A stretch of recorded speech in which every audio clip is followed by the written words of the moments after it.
bonjour et bienvenue sur Tycar TV. Aujourd'hui j'aimerais qu'on parle de la nouvelle Toyota Corolla 2023 qui va revenir en 2023 avec quelques petites améliorations notables. Ce n'est pas la folie, ce n'est pas un grand bouleversement pour cette Corolla, mais on a quelques petites modifications qui font une bonne différence quand même, on va pas se le cacher.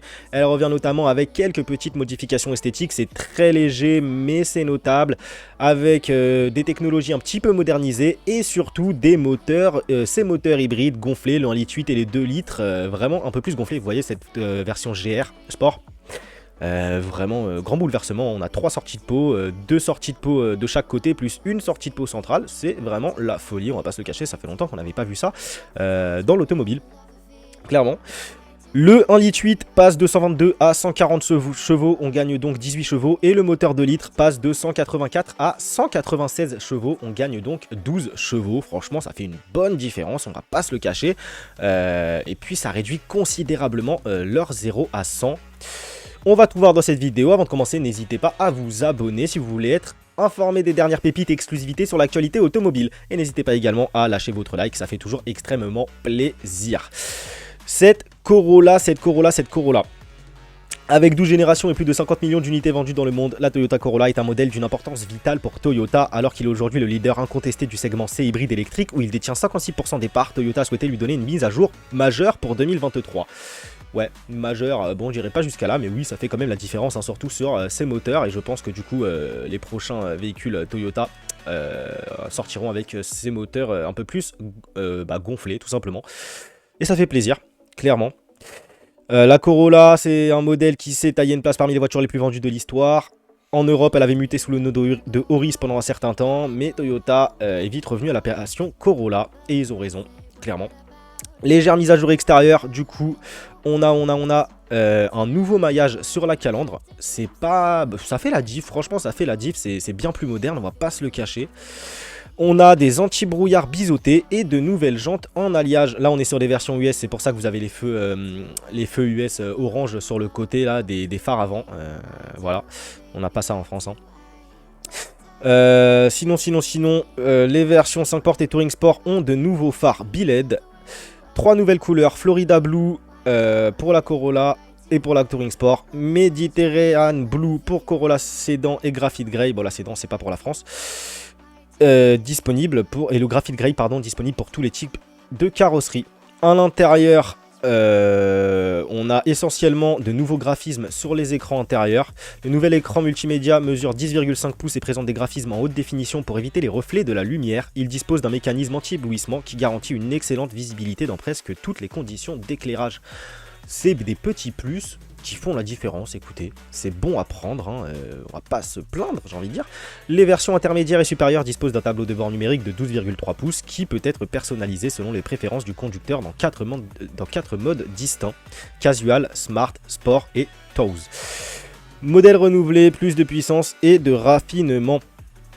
Ouais. Du coup, sur le modèle 1, enfin sur le moteur 1,8 litre, le 0 à 100 réduit de 1,7 secondes. Franchement, c'est pas mal, hein. Arrêtant le chrono en 9,2 secondes, c'est pas mal. Hein. On gagnait 1,7 secondes sur le 0 à 100 avec seulement 18 chevaux supplémentaires.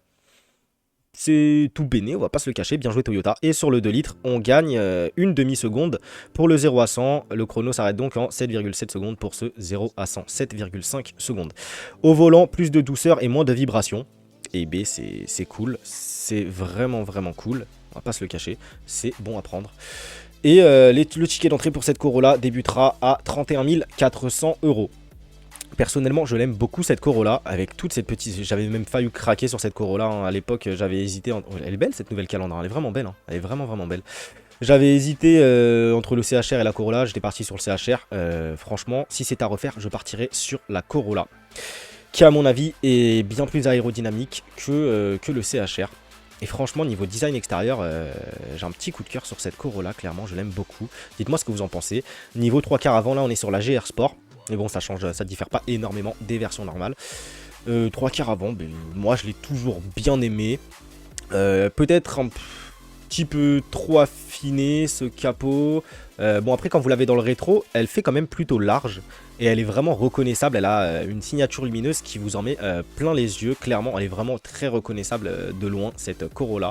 Et franchement, elle fait très moderne. Elle reste vraiment au goût du jour. Là, on a la version Touring Sport qui sera plus prisée par les VTC, taxis ou familles nombreuses ou non. Mais j'avais hésité même entre les deux, hein, et si le choix devait se représenter à moi entre cette Corolla hatchback ou Touring Sport, franchement je ne sais pas sur laquelle je partirai, car j'aime bien les deux versions. Je trouve que les deux versions ont leur charme. Cette version hatchback fait un petit peu plus manga, j'ai l'impression. Vraiment, elle fait beaucoup plus japonaise, on va pas se le cacher, très manga, très manga. Elle fait peut-être un petit peu plus jeune, hein, même beaucoup plus jeune, on va pas se le cacher. Cette version Touring Sport fait voilà, un petit peu plus père de famille. Mais bon, niveau praticité, ce n'est pas la même chose. Mais niveau design extérieur, je préfère quand même peut-être la version hatchback, à mon avis. Mais j'aime aussi beaucoup cette version Touring Sport. Franchement, on est sur vraiment deux véhicules, deux carrosseries vraiment très différentes. Dites-moi en commentaire laquelle vous préférez. Est-ce que vous préférez la Touring Sport ou la hatchback? Franchement, je sais pas en fait. Moi, franchement, je les mets à limite à égalité parce que j'aime vraiment les deux. Elles sont bien différentes, mais le choix serait très dur. On va pas se le cacher. Mais j'aime quand même bien cette version Touring Sport qui fait bien moderne. Il est beau ce 3/4 arrière. Il est beau ce 3/4 arrière. Franchement, il y a pas mal de petits détails. Ce petit béquet. L'antenne requin qui passe bien, la carrosserie qui est bien découpée, les feux arrière qui font très moderne, même si on n'a pas de bandeau lumineux. C'est un parti pris de Toyota, c'est un choix de ne pas avoir mis de bandeau lumineux arrière sur cette Corolla. Ils auraient pu peut-être pour cette nouvelle version restylée. Bon, peut-être qu'ils nous réservent ça vraiment pour la Corolla nouvelle génération. Ce sera pas juste un simple restylage, ce sera une nouvelle génération de Corolla. À mon avis, je pense qu'ils vont nous sortir un bandeau lumineux arrière LED qui se rejoindra et qui viendra vraiment moderniser à fond cette Corolla, même si je trouve qu'elle fait encore vraiment, elle est encore dans l'air du temps, elle est encore au goût du jour, elle fait encore très moderne. Et je pense qu'ils ont raison de nous tenir un peu en haleine et de nous faire un petit peu plus patienter pour vraiment une nouvelle version de cette Corolla. Ils nous apportent quelques petites modifications qui font vraiment une bonne différence. Et ça fait plaisir, clairement. Je pense que les ventes ne vont pas baisser, hein, ça c'est sûr et certain. L'intérieur, bon, on n'a pas de grande différence non plus, hein, c'est surtout au niveau des graphismes que ça joue. Mais c'est toujours bon à prendre, C'est pas la folie niveau intérieur, mais bon, ça reste convenable. On a des beaux sièges, après ça dépend des versions évidemment. C'est un intérieur un petit peu minimaliste, mais qui fait le taf. On n'a pas beaucoup de boutons, c'est beau, c'est quand même bien épuré. On s'y sent bien, j'y suis déjà monté et on y est bien dans cette Corolla, clairement. Je préfère l'intérieur de cette Corolla au CHR. Le CHR peut-être fait un petit peu plus... le CHR fait un petit peu plus fun, un petit peu plus... non pas... Enfin, il fait plus sérieux l'intérieur de cette Corolla. Cette version GR Sport, comme vous pouvez le voir, c'est la folie. C'est la folie, cette face arrière surtout, hein, ces sorties d'échappement proéminentes. Waouh, qu'est-ce que ça impressionne. Dites-moi ce que vous en pensez en commentaire. Moi, je suis totalement fan. On est sur quelque chose, bah là, c'était ce qui manquait, je trouve, à cette GR Sport. Vraiment, là, on a une face arrière. Bon, on voit qu'on est sur quelque chose qui diffère à 100% de la version, des versions standards, enfin des versions basiques. Là on est sur quelque chose, voilà, tu es derrière cette GR Sport, tu te dis ok, il y a quelque chose, je vais pas jouer avec elle parce qu'elle va me manger. Mais ça fait plaisir, hein. Waouh, c'est vraiment beau, c'est atypique, ça fait, il y a une grosse différence. Waouh, c'est fou ces ailes là, ces élargisseurs. C'est vraiment comme ça la version GR Sport de base ou alors j'ai pris des photos un petit peu tuning là, parce que c'est beau quand même, hein. C'est vraiment fou, franchement. Ah c'est pas mal, c'est vraiment pas mal. Vraiment pas mal.